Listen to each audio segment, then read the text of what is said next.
siang adik-adik semua. Bagaimana kabarnya? Alhamdulillah baik ya. Oke, sebelum kita mulai, alangkah baiknya kita berdoa terlebih dahulu ya, agar diberi kelancaran serta kemudahan selama kegiatan, dan semoga semua pelajaran bisa diterapkan di kehidupan sehari-hari dan memberikan manfaat bagi kita semua. Oke, menurut kepercayaan masing-masing, berdoa dimulai. Selesai. Oke, pertama-tama Ibu sangat senang sekali bisa bertemu dengan adik-adik semua. Dan semoga juga adik-adik senang ya bisa bertemu dengan Ibu. Oke, pasti di sini kalian ada yang bertanya kan? Dengan kenapa Ibu bisa berada di sini? Siapa sih Ibu? Dan tujuan Ibu apa sih ke sini? Ya kan? Pasti ada yang bertanya seperti itu kan? Oke, perkenalkan, nama Ibu Riana Ulfani. Bisa disebut Ibu Riana ya. Jadi kalau seandainya adik-adik bertemu di jalan, panggil aja Ibu begitu ya, Ibu Riana ya. Ibu merupakan salah satu mahasiswa di Universitas Indra Prasta PGRI atau bisa disebut Unindra. Ibu jurusan bimbingan konseling baru semester 4. Rumah ibu juga nggak jauh-jauh banget kok, di Keranggan, Bekasi. Di sini ada yang rumahnya di Keranggan? Oke, nanti kalau ada kesempatan main ya ke rumah ibu ya. Nggak apa-apa, main aja ke rumah ibu. Oke, di sini mungkin ada yang ingin bertanya lagi tentang ibu mungkin? Ya, ibu belum mempunyai anak, ibu masih single. Oke, di sini ada yang tahu BK itu apa? Iya, bimbingan konseling. Di sini ada yang pernah masuk BK? Maksud ibu ke ruangan BK-nya. Ada yang pernah? Ya kalau misalkan ada, sering-sering curhat ya di sana ya. Oke. Ya, pada kesempatan kali ini Ibu akan memberikan suatu pembelajaran yang tentunya bermanfaat untuk diri kalian dan lingkungan kalian ya, yaitu pembelajaran menggunakan layanan informasi. Sebelumnya adik-adik ada yang sudah tahu informasi itu apa? Iya, betul sekali. Informasi adalah suatu data dan yang belum adik-adik ketahui ataupun barangkali adik-adik sudah mengetahuinya. Lalu layanan informasi itu apa sih Bu? Perlu nggak sih Bu ada layanan informasi tersebut? Tentu saja layanan informasi itu penting ya. Layanan informasi ini bertujuan agar memberikan adik-adik dengan berbagai pengetahuan dan pemahaman yang selanjutnya dimanfaatkan untuk kehidupan sehari-hari dan pengembangan diri buat adik-adik semua, dan diharapkan kalian terhindar dari kondisi negatif. Kenapa negatif? Karena akibat ketidaktahuan adik-adik terkait dengan materi atau informasi yang diberikan. Oke, jadi Ibu akan memberikan layanan informasi berupa apa sih itu rokok? Adik-adik sudah mengetahui rokok itu apa? Ya, kita akan membahas tentang rokok.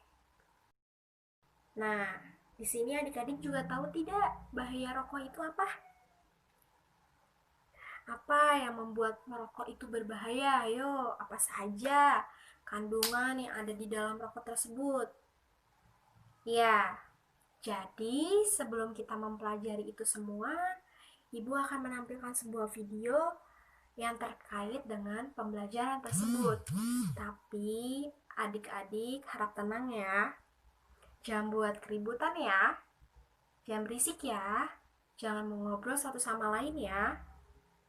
Oke, baik. Ibu akan menampilkan sebuah video berikut ini.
Nah, kita sudah melihat ilustrasi tadi bersama-sama ya teman-teman.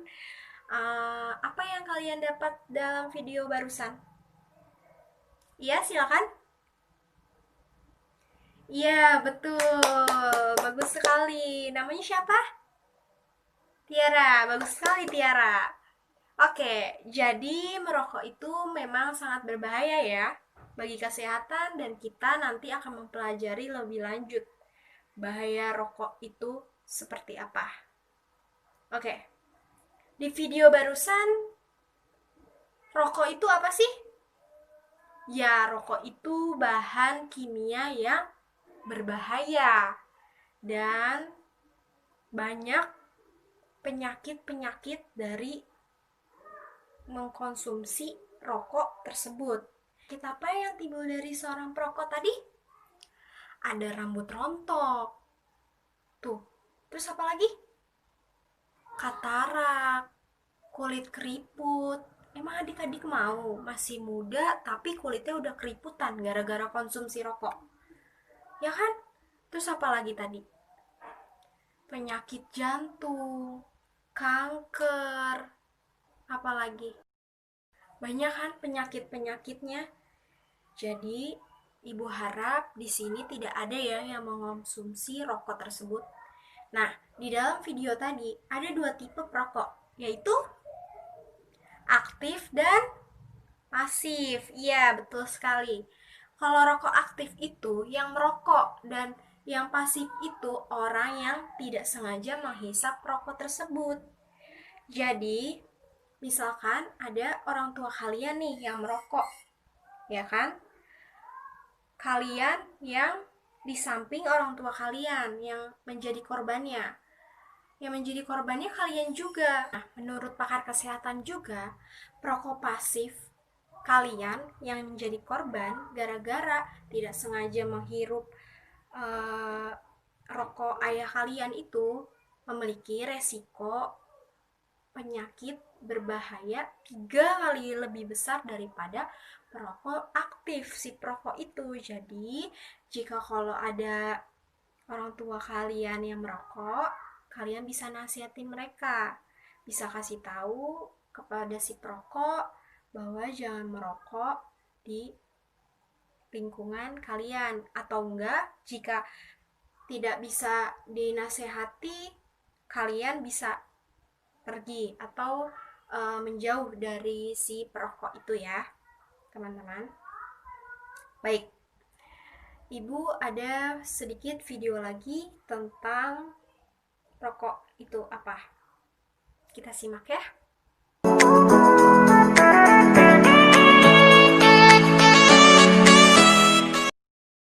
Apa itu rokok? Rokok adalah lintingan atau gulungan tembakau yang digulung atau dibungkus dengan kertas, daun atau kulit jagung sebesar kelingking dengan panjang 8-10 cm. Biasanya dihisap seseorang setelah dibakar ujungnya. Rokok merupakan pabrik bahan kimia berbahaya. Hanya dengan membakar dan menghisap sebatas rokok saja dapat diproduksi lebih dari 4.000 jenis bahan kimia. 400 diantaranya beracun dan 40 diantaranya bisa berakumulasi dalam tubuh dan dapat menyebabkan kanker. Nah, jadi teman-teman, bahaya rokok ini menyebabkan kanker salah satunya ya. Dan rata-rata alasan orang merokok itu terkadang karena ikut-ikutan, nyoba-nyoba, terus sekadar ingin merasakan kesepian.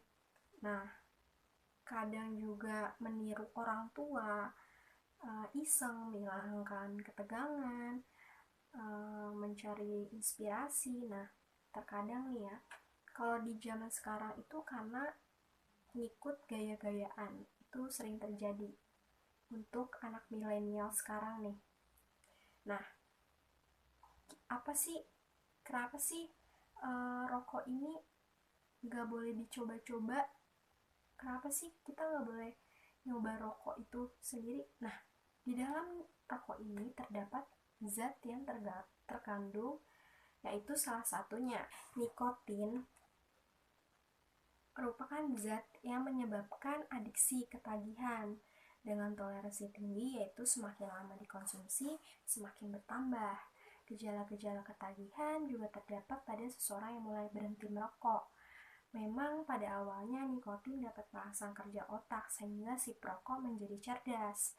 Namun apabila ini terjadi terus-menerus, akan berakibat melemahkan kecerdasan otak itu sendiri. Hal ini diakibatkan oleh nikotin yang memacu produksi hormon adrenalin. Terpacunya produksi hormon ini akan menyebabkan denyut jantung lebih cepat dan jantung bekerja lebih kuat. Jantung akan memerlukan lebih banyak oksigen dari biasanya. Otomatis risiko terjadi serangan jantung koroner akan lebih tinggi. Jadi nikotin ini menyebabkan ketagihan. Itu sebabnya kita nggak boleh mencoba-coba dalam hal merokok ya teman-teman. Nah teman-teman, yang kedua ini ada karbon monoksida. Gas berbahaya ini seharusnya hanya ada dalam pembuangan asap kendaraan. Namun dengan adanya sumbangan dari para perokok, gas yang juga dapat berikatan kuat dengan hemoglobin darah ini menjadi lebih banyak di udara dan di dalam tubuh manusia. Dengan adanya karbon monoksida, CO yang berikatan dengan hemoglobin darah, maka jantung seorang perokok yang memerlukan lebih banyak oksigen ternyata mendapat oksigen lebih sedikit. Oke, yang ketiga ada tar. Tar biasanya digunakan untuk mengaspal jalan raya. Apabila terdapat pada tubuh melalui menghisap rokok, maka secara berangsur-angsur dan pasti akan menyebabkan kanker. Beberapa contohnya adalah benzoapiren, nitrosamin, benatilamin, dan nikel. Yang keempat ada DDT, diklorodifenyl trikloretana. DDT merupakan racun serangga yang biasanya digunakan untuk membunuh nyamuk, semut, atau kecoa. Yang kelima ada aseton, zat yang digunakan untuk melunturkan cat. Bisa dibayangkan bahayanya apabila zat ini berada dalam tubuh kita. Aduh, bahaya banget ya teman-teman. Dan yang keenam ada formaldehid. Formaldehid atau lebih sering kita kenal nih sebagai zat formalin yang digunakan untuk mengawetkan mayat. Yang ketujuh, kadmium, bahan kimia yang biasanya terdapat pada acu atau aki kendaraan. Dan yang ke-8 ada arsenik, seperti DDT. Nah, ini merupakan bahan kimia yang sering digunakan untuk membasmi serangga-serangga mengganggu. Nah, yang ke-9 ada amonia, merupakan bahan aktif yang terdapat dalam pembersih lantai. Nah, teman-teman, betapa banyaknya bahaya dan resiko akibat merokok itu sendiri. Jadi teman-teman, ibu harap di sini tidak ada yang merokok ya teman-teman. Dan Ibu harap teman-teman bisa menjaga kondisi kesehatan teman-teman. Kesimpulan materi yang Ibu berikan barusan yaitu rokok adalah bahan kimia yang paling berbahaya ya teman-teman. Nah, bahaya rokok itu apa aja? Bahaya rokok itu menyebabkan rambut rontok, terus kulit keriput, apalagi? Iya, bisa gigi kuning, atau kuku kalian juga ikut kuning. Terus apalagi? Kanker, serangan jantung, itu di dalam ya, kanker, serangan jantung di luar tubuh maupun di dalam tubuh itu berakibat fatal teman-teman jika mengonsumsi rokok itu sendiri, bahayanya maupun di luar ataupun di luar tubuh kita. Nah teman-teman, itulah kesimpulan yang dapat Ibu berikan kepada kalian. Nah, apa ada yang ingin mengutarakan yang dirasakan setelah mendapatkan materi ini? Ya, David silakan. Wah, hebat sekali, keren sekali. Apa ada yang mau mengutarakan lagi? Ya, silakan. Wah, beri aplaus dulu kepada teman-teman kalian yang sudah mengutarakan apa yang ia rasakan setelah mendapatkan materi ini. Oke, alhamdulillah kita semua sudah melakukan proses layanan informasi dalam bimbingan konseling. Dan terima kasih kepada teman-teman dan beberapa dari kalian yang sudah mengutarakan materi ini. Semoga materi ini bisa diterapkan dan bermanfaat bagi kalian maupun bagi sekitar lingkungan kalian ya. Ibu harap informasi ini tidak hanya di Ibu maupun di kalian, tapi di lingkungan kalian, di teman-teman kalian juga. Nah, Ibu akhiri pertemuan kali ini. Wabillahi taufiq wal hidayah. Wassalamualaikum warahmatullahi wabarakatuh. Hold me close till I get up.